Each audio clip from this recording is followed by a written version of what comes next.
Hello students, चलिए start करते हैं। वास्तविक संख्याएं प्रश्नावली 1.2 का प्रश्न संख्या 1 देखते हैं क्या है। निम्नलिखित संख्याओं को अभाज्य गुणनखंडों के गुणनफल के रूप में व्यक्त कीजिए। हमारे पास यहाँ पे कुछ संख्याएं दे रखी हैं, उनके हमें अभाज्य गुणनखंड निकालने हैं और उनको फिर गुणनफल के रूप में लिखना है। तो किस तरीके से इनको व्यक्त करते हैं, किस तरीके से लिखते हैं, चलिए देखते हैं। सबसे पहले पार्ट में हमें संख्या दे रखी है 140। इसके हम क्या करेंगे, अभाज्य गुणनखंड करेंगे। सबसे पहले मतलब सबसे पहले ये देखेंगे कि ये किस छोटी से छोटी संख्या से भाग हो जाएगा। अब इसका जो इकाई का अंक है वो क्या है, हमारा सम है, तो ये 2 से भाग हो जाएगा। 2 से भाग करेंगे तो क्या हो गया, 2 सत्ते 14, 0 की 0। फिर हमारा यहाँ पे क्या है, सम संख्या है, तो फिर 2 से भाग हो जाएगा। 2 से भाग करेंगे, 2 तिया 6, 10 हो गया, 2 पंजे 10। फिर अब ये 2 से भाग नहीं होगा, 3 से भी भाग नहीं हो रहा, क्योंकि इन संख्याओं का सम जो है वो 3 से भाग नहीं हो रहा है। तो अब किससे भाग होगा बच्चों, 5 से। 5 सत्ते 35। फिर ये किससे भाग होगा, 7 से। 7 एकम 7। जब यहाँ पे हमारे पास क्या आ जाए, 1 आ जाए, तभी हमें क्या करना है, अपने अभाज्य गुणनखंडों को रोक लेना है। ठीक है, इस तरीके से करना है। उसके बाद हमें क्या करना है, जो 140 के गुणनखंड आए हैं, अभाज्य गुणनखंड, वो क्या आए हैं, 2 गुना 2 गुना 5 गुना 7। ये हमारे जो गुणनखंड आए हैं उनको हमें लिख देना है। एक को लिखने की कोई जरूरत नहीं है। ये हो गया हमारा उत्तर। समझ में आ गया? ठीक है, दूसरे पार्ट पे चलते हैं। दूसरे पार्ट में हमें क्या संख्या दे रखी है, 156। इसको देखो, आखिर में इकाई का अंक क्या है, सम, तो 2 से भाग हो जाएगा। 2 सत्ते 14, यहाँ पे 16 हो गया, 2 अट्ठे 16। फिर 2 से भाग हो जाएगा, 2 तिया 6, यहाँ पे 18 हो गया, 2 नीम 18। अब ध्यान से देखो, 39 आ गया। 39 2 से भाग नहीं होगा, तो अब किससे होगा, ये 3 से भाग हो जाएगा। 3 एकम 3, 3 तिया 9, और 13 तो सिर्फ 13 से भाग होगा, 13 एकम 13। तो हमारे 156 के जो अभाज्य गुणनखंड आगे क्या आगे बच्चों, 2 गुना 2 गुना 3 गुना 13। ये हमारा क्या आ गया यहाँ पे उत्तर। ये भी समझ में आ गया होगा, कोई दिक्कत की बात नहीं है। उसके बाद संख्या देखते हैं क्या है, 3825। तो थर्ड पार्ट देखते हैं क्या दे रखा है हमें, 3825। इसके गुणनखंड देखेंगे। अब ध्यान से देखो बच्चों, यहाँ पे ये 2 से भाग नहीं होगा, क्योंकि पीछे जो है इकाई का अंक वो क्या है, विषम संख्या है, तो ये 3 से भाग हो रहा है। 3 से भाग करेंगे, 3 एकम 3, 3 दूनी 6, 22 हो गया, 3 सत्ते 21, फिर ये 15 हो गया, 3 पंजे 15।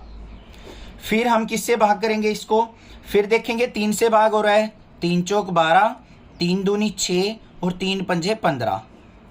अब इसकी संख्याओं का सम देखो, 4 और 2 6, 6 और 5 11, 11 3 से भाग नहीं होता, तो ये 3 से भाग नहीं होगा। अब किससे भाग होगा, ये 5 से।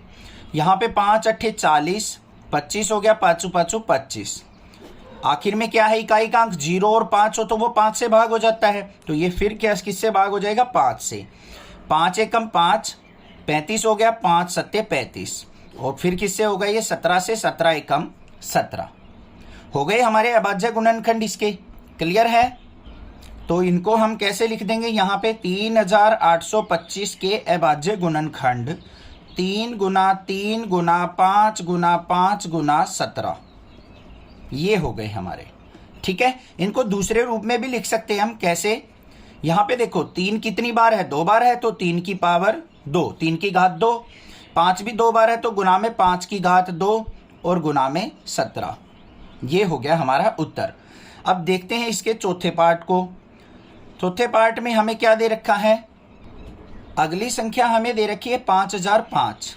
5005 इसके गुणनखंड करेंगे बच्चों। पहले देखो यहाँ पे क्या है, 5 है, तो 5 से भाग हो जाएगा, ये 5 एकम 5, 2 0 ऐसे की ऐसी, 5 एकम 5, ये आ गया। अब किससे भाग होगा ये, अब ये 7 से भाग हो जाएगा। 7 एकम 7, 30 हो गया, 7 चौक 28, फिर 21, 7 या 21। अब किसके पाड़े में आता है, 143, ये हमारा 11 के पाड़े में आता है। 11 एकम 11, और यहाँ पे क्या बच गया, 33 हो गया, 11 तिये 33। फिर किससे भाग होगा, 13 से। 13 एकम 13। तो हमारे 5005 के गुणनखंड जो आ गए वो क्या आए बच्चों, 5 गुना 7 गुना 11 गुना 13। तो ये क्या बन गया, मेरा उत्तर बन गया। ठीक है, समझ में आ गया। आखिरी देखते हैं क्या है, 7429। तो इसके 5वें पार्ट पे चलते हैं। वो हमें क्या दे रखा है, 7429। इसके गुणनखंड करने हैं। अब ध्यान से देखो यहाँ पे कैसे होगा। ये ना तो 2 से भाग हो रहा है, ना 3 से, ना 4 से, ना 5 से। इस संख्या में अगर हम देखें तो ये सीधा 17 पे भाग होगा। सीधा 17 से जाके भाग होता है ये, उससे पहले किसी संख्या से ये भाग नहीं हो रहा है। तो यहाँ पे देखेंगे इसको, 17 चौके 68, ये हो गया। यहाँ पे क्या बच गया, 6, ये 62 हो गया। 17 तिये 51, और ये फिर 11 हो गया 119, और 17 सत्ते 119। ये आ गया हमारे पास। अब आ गया 437। अब 437 देखना है हमारा किसके पहाड़े में आएगा, ये 19 के पहाड़े में आएगा। 19 के पहाड़े में करेंगे इसको तो क्या हो गया, 19 दूनी 38, ये आ गया हमारे पास। 5 बच गया, 57 हो गया। 19 तिया 57, और 23 जो है हमारी 23 से ही भाग होगी, 23 एकम 23। तो हमारे 7429 के जो गुणनखंड आ गए, अभाज्य गुणनखंड 17 गुना 19 गुना 23, ये क्या हो गया हमारा उत्तर। समझ में आ गया। आप जो ये उत्तर निकाले यहाँ पे इनको ऐसे भी लिख सकते हो, 2 गुना 2 था तो 2 की घात 2 गुना में 5 गुना 7। इसको भी कैसे लिख सकते हो, 2 की घात 2 गुना 3 गुना 13, इस तरीके से। तो ये सारे के सारे पर्सन आपको समझ में आ गए होंगे। कोई भी दिक्कत लगे मैं आपकी हेल्प जरूर करूंगा। आप भी चैनल को सपोर्ट कीजिए। Thank you students for watching next classes video.